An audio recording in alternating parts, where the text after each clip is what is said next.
Did you let everyone know that it's Shabbat Hagadol this Shabbat? No, not yet. Okay. So I was sharing with Zoom, on Zoom. I was on Zoom at the beginning of services, so I don't always know what's going on in the room if I'm on Zoom. And I shared that this evening is Shabbat Hagadol. This Shabbat is Shabbat Hagadol, which refers to the Shabbat immediately prior to Pesach. And traditionally, there were 2 Shabbatot a year where the grandest sermons were given. The other one, Shabbat Shuvah, and this one, Shabbat Hagadol, is supposed to be the longest sermon of the year. How long do we have? 3 hours. All right, it's going to be my shortest sermon of the year. If anyone wants to time me, let me know how it goes. Oh, there are claps for that.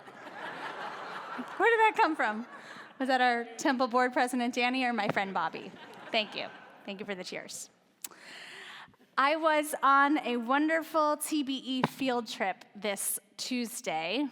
Raise your hand if you were with me, with some friends here from our learning program at CBE to the Yiddish Book Center in Amherst, Massachusetts. And we had a wonderful day. We were taking a tour around the book center when the docent brought us into a replica of a theater that would have been in the 1920s in New York City, where Yiddish plays and musicals would have been thriving at the time. He told us the story of a Yiddish-speaking patron who attended a Yiddish version of Shakespeare's Romeo and Juliet that evening. And right at the moment when the actress portraying Juliet proclaimed the suffering and the tragedy of losing her lover, this patron stood up out of her seat and yelled in Yiddish, "Suffering? You don't know what suffering is." I thought that was so funny. And it just about sums up the history of the Jewish people. In every generation, in every family, for every holiday, in every narrative, in our kishkas, we know suffering. Sometimes our people are even so intent that suffering be a part of life that we project it, inflict it upon our children. Have you ever answered the question, "But why?" with, "I suffered through it, so you must too." Oy, I would say to that. And even when we sometimes even think that we should get extra points, like this theater patron, for having suffered more than the last person. That would be a double oy in my book. We don't just know suffering and come to expect it in our lives. We even relate to others who suffer, those whose stories may be completely different from our own. 36 times the Torah tells us to remember we were slaves or strangers in the land of Egypt. And this is why we treat the stranger with empathy, for we know that they have suffered too. Edmund Flagg, a poet, writes, "I am a Jew because in a place where there is suffering, the Jew weeps." We weep for our own suffering, and we weep when others suffer too. We cannot separate the Jewish experience from suffering. And the opposite is also true and very much a part of the Jewish experience. The freedom from suffering is Jewish. This is called redemption. And every year and every generation, we not only hope and pray for redemption, our commandments help us will redemption into action. I would venture to proclaim that this sentiment is the most important line that we recite in the entire Haggadah. It comes from the Mishnah, and it reads, "Bechol dor vador chayav adam lirot et atzmo ke'ilu hu yatsa mimitzrayim." In every generation, it is the duty of a person to consider themselves as if they themselves have come out of Egypt. In other words, it is an obligation for us in our own generation, lirot et atzmo, to see ourselves coming out of Egypt. I think that this mitzvah transcends the mitzvah for us to remember the slavery, to dip the parsley in salt water to produce tears, to eat maror to taste the bitterness of slavery, to make a Hillel sandwich to craft the mortar of the generations of Israelite slaves before us. Experiencing redemption goes beyond having the responsibility to remember pain and suffering. To live a moment of redemption is something else entirely. This sentiment has also inspired many of our Passover rituals. We might recline at the Seder, drink 4 cups of wine to symbolize the ways that we were redeemed from Egypt, or to give us an opportunity to let loose. We rid our homes of chametz and our spirits of haughtiness. We eat eggs to symbolize rebirth, sing songs of freedom and praise, and expect that next year we will all be free. Next year in Jerusalem. This year, I've been thinking about a Sephardi custom that helps me in this moment relate to redemption a little bit more. The Sephardi community actually marches around the Seder table, holding matzah to reenact a hasty departure from Egypt. I'm wondering if there's anyone here who has participated in this custom. A few of you? It's like we have to be in motion to understand redemption. We have to move from one place to another.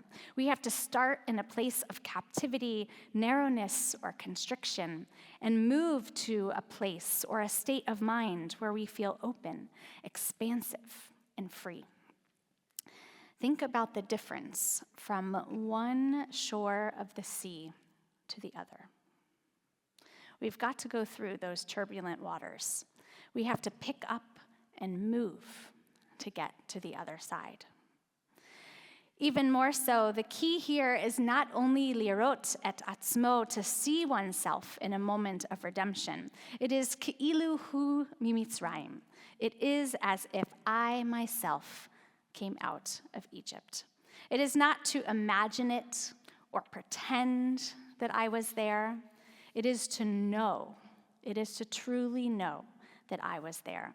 It is to know that God meant that redemption for me too, and that God redeemed me with God's strong hand, set me free, and that bechol dor vador, in every age, in every year, I'm supposed to know this and feel this again.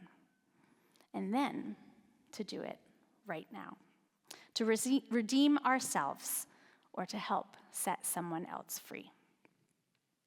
Because we know what it is like to suffer and we ourselves have been redeemed, redeeming is our Jewish people's modus operandi. It is even our ultimate goal in the world.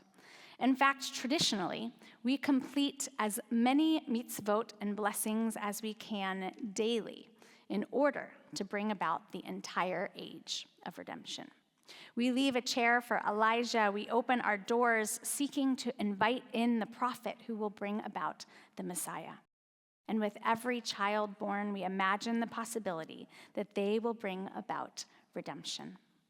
Our existence every day is in order to make redemption possible.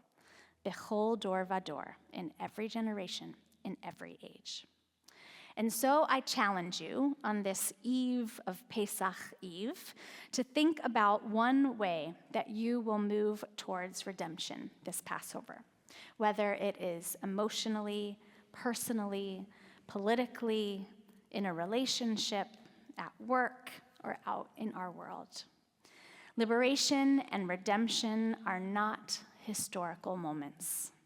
The process of liberation is ongoing. Tomorrow night, our community will come out of Mitzrayim.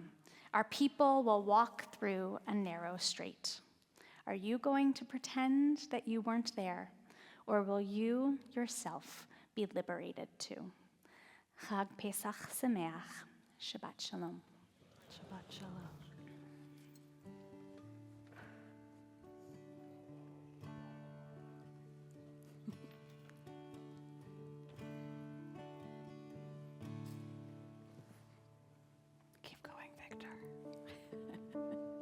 brought a friend with me. Hopefully this doesn't feel like suffering to sing it on the spot like this, Asher. It feels like freedom, he says. בכל דור ודור חייב האדם לראות את עצמו כאילו הוא יצא ממצרים.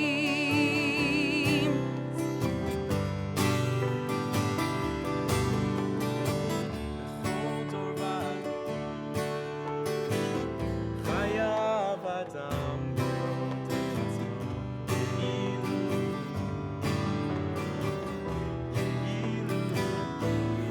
עצמו מצרים, יצא ממצרים, יצא ממצרים, יצא ממצרים. בכל דור ודור חייב האדם לראות את עצמו כאילו הוא יצא ממצרים, יצא ממצרים, יצא ממצרים, יצא ממצרים. Can you picture yourself crossing through and wandering the desert? Can you feel the wind support you as you go? Do you hear the cries of those left behind, still hoping for tomorrow? Do you fear the mountain you still have to climb? בכל דור ודור חייב האדם לראות את עצמו כאילו הוא יצא ממצרים, יצא ממצרים, יצא ממצרים, יצא ממצרים, יצא. אילו הוציאנו, הוציאנו ממצרים, הוציאנו ממצרים, דיינו, choose a part, דיינו, דיינו, אילו הוציאנו, הוציאנו ממצרים, הוציאנו ממצרים, דיינו, יצא ממצרים, יצא ממצרים, יצא ממצרים, יצא ממצרים, דיינו, דיינו. I'd like to ask Hannah Taylor to come up and help us to lead Aleinu.